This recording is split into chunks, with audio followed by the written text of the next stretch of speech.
Hello, everybody. Andy Goldberg here. Welcome back to the Founders Chair podcast. Very excited to have on the show today Michael Salmon from the company The Digital Age. Michael, welcome to the Founders Chair. Thank you very much, Andy, and thank you for the invite. Really looking forward to hearing your story. Can we find out a little bit about you personally first, Michael? Where you're from, where you live, and what you get up to when you're not at work? Sure. Well, I guess as you can probably tell from my accent, I'm not Scottish. So I grew up in Northern Ireland. So I'm originally from Northern Ireland. So I'm from a little town called Holywood. Some of the kind of listeners or viewers will probably know Holywood better because it's Rory McIlroy's hometown. So I went to the same school as kind of Rory. I just wish my golf was as good, and yeah, I had his money. But I'm kind of from Northern Ireland. I grew up in Holywood. Then when I was about 12 years old, my mum and dad moved down the coast, down Belfast Lough, to a little black and white village called Crawfordsburn, and that's where I grew up. And before I kind of did all my schooling in Northern Ireland, and then when I got to 18 or so, I moved to Scotland for university. So I went to Edinburgh Napier and studied marketing and business studies there. Edinburgh at the time, was just a really exciting city. I left Northern Ireland sort of just around when the peace process was signed. So, I'd grown up during the Troubles in Northern Ireland, and kind of that was a very new experience, for me. Edinburgh, just an incredible city. The kind of the vibrancy, the culture, just everything about it is a wonderful, wonderful place to be.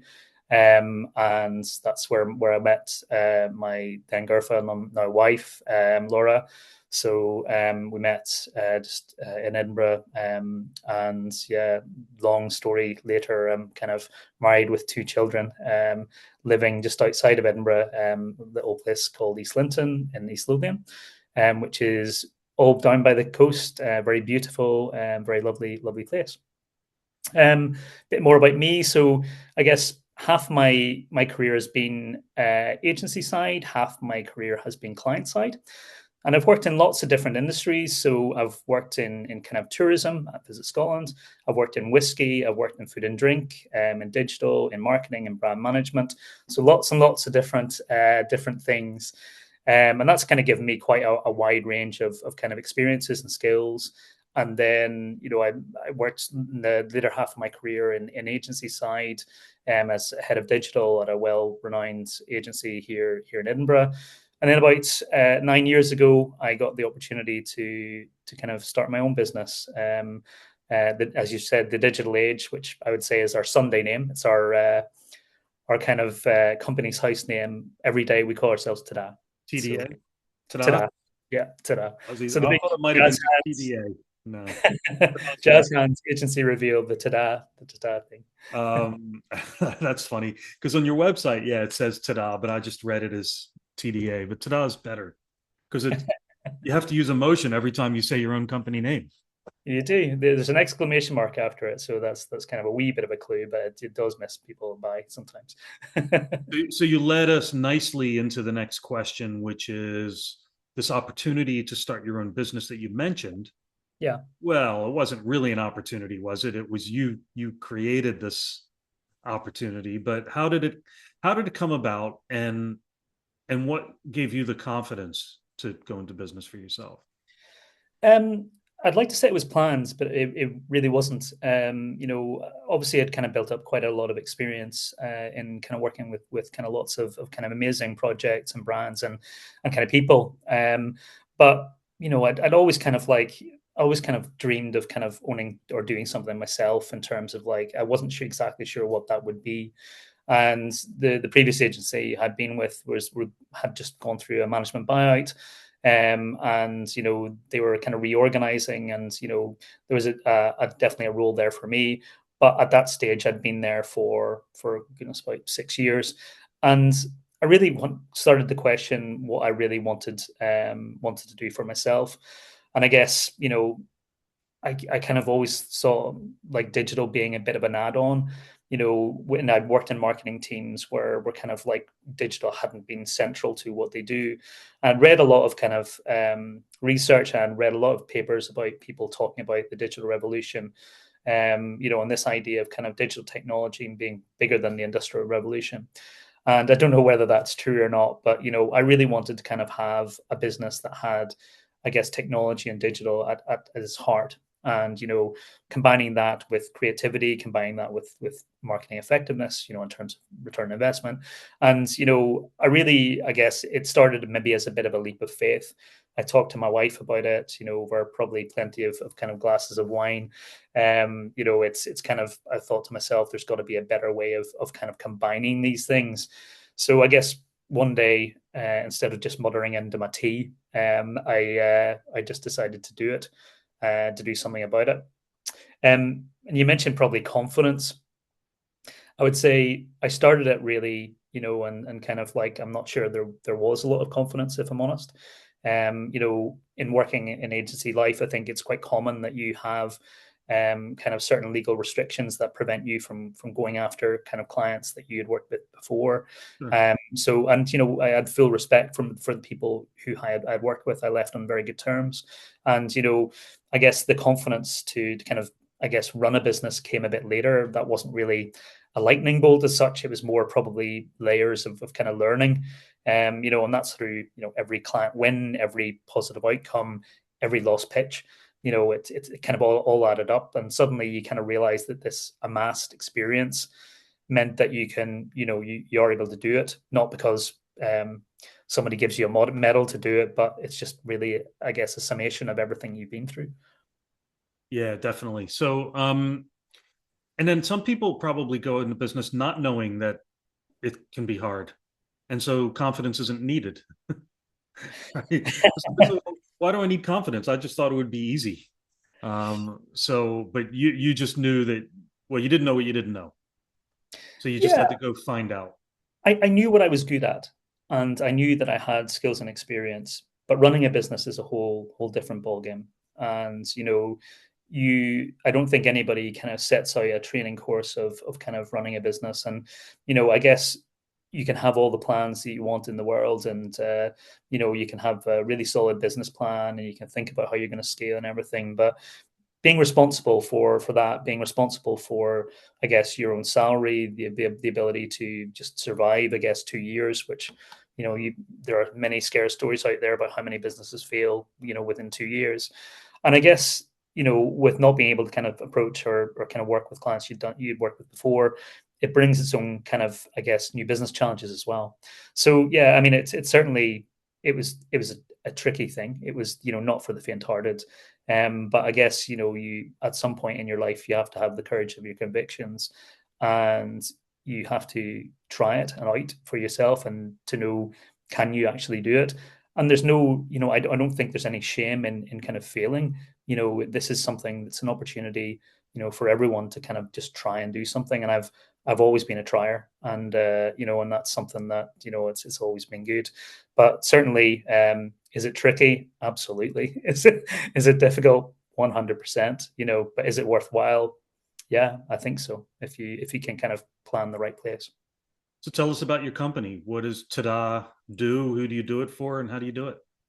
Yeah, I mean, well, as I say, it's Today's our day name, and we're a digital creative agency. We're kind of based here in Edinburgh, and we talk about this idea of helping brands thrive in the digital age.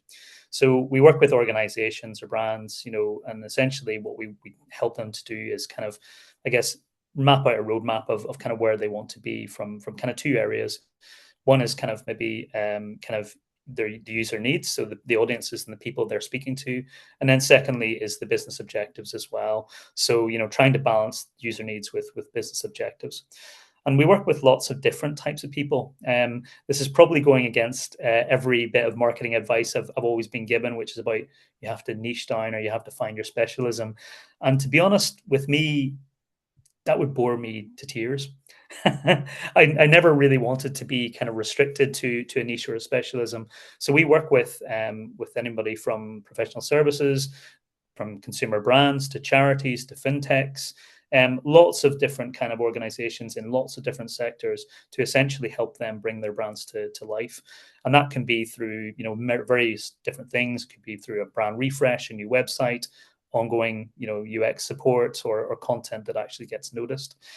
We talk and we have talked, I guess, what is our difference? And within agency life, it's very, very difficult to kind of actually really pinpoint a point of difference.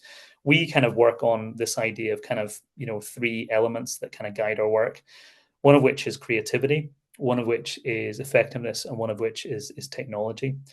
And we kind of talk about these as like our magic circles, if you like. These are the kind of the areas that come together and produce this alchemy, that have an ability to surprise and delight and give results.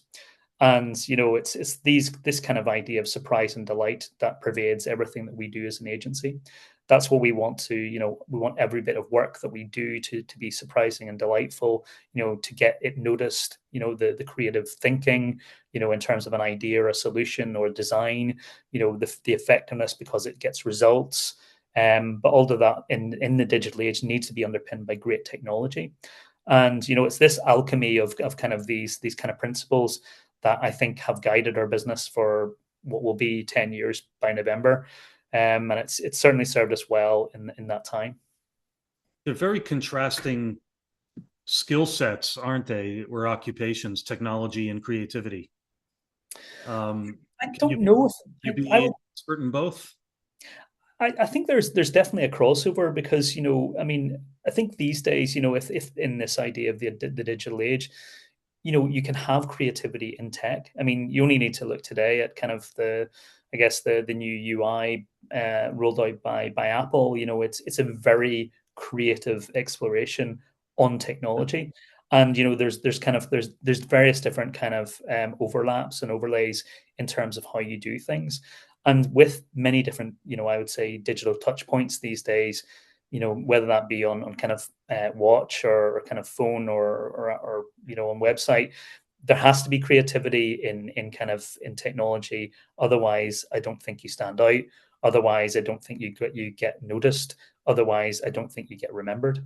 And I think it's trying to kind of make those kind of things work in lots of different platforms, which is probably a headache for people like me. So you've got to mix in with the creativity and the technology, also an understanding of business and understanding of marketing. Get to That's know right. get to know each specific client, what market they're looking to penetrate, and oof. Yeah, it's fun, but that's what I love about it. It's probably the biggest difference I find from having worked in client side to agency side. And I think I'm a much better agency person for having spent half my career in client side, because in client side you understand, kind of I guess a business's position in its market with its competitive set and working very hard for the groups of audiences it tries to deliver to. But in agency side, you're learning little bits about different industries and how they apply different thoughts or different principles or kind of ways of doing business. And we can take these little nuggets and kind of like apply them then to kind of different places. So I guess in an agency respect, we get to learn a little bit about a lot of different places. And as I say, I'm kind of like I mentioned before that I never loved kind of niching down or anything, and it's just because it's me. I love learning about different things. I love learning about different industries, and it makes every day exciting, every day different. And I never want to be bored. It's such a work is such a big part of your life that I never want to be bored personally, and I never want anybody in my team to be bored. I want them to be challenged by the kind of the challenges that come up in everyday life. What would you say, just getting back onto your kind of entrepreneurial journey, um, what would you say has been your biggest learning as a business owner? Ooh, I mean, goodness, that's quite a question. There's probably very many, and I could probably give you about three or four or five. But I think first of all, it's about this idea of kind of like, I know everybody talks about practice makes perfect. It doesn't. For me, it's about practice making progress. So you can kind of spend forever trying to make something flawless, but be that a proposal, be that, I guess, a website or a brand message or whatever else. But it's better to get it out into the big wide world to test that and refine it and improve it. And I think, this idea of a mindset of better never stops, I think is helped me build a business that evolves with our clients, because you can't get to this utopia of kind of perfection. This is something that you're always trying to improve upon. And that's probably overrides everything else. Am I okay to give you a few others? Yeah, but I want to respond to this one first Yeah, because please. Yeah. it just reminded me of a great quote from my coach actually just a few weeks ago because I had been I had been doing something repeatedly that might have been the wrong thing, and he said, "Practice doesn't make perfect. Practice makes permanent." So you have to be careful that if you are practicing something, that you're practicing the right thing and getting better at it, because you could be practicing the wrong thing, and that just makes it more embedded into your habits and your business processes. A very astute observation. Absolutely. Good one, isn't it? Practice makes permanent. It certainly Uh, is. I think that might have gone onto my LinkedIn profile at one point because I loved it so much. Yeah, tell me another. So I think probably, and I would say probably every business owner has said this over the last number of years. Goodness, with COVID, with the wars, with Brexit, with everything else, I think adaptability is key.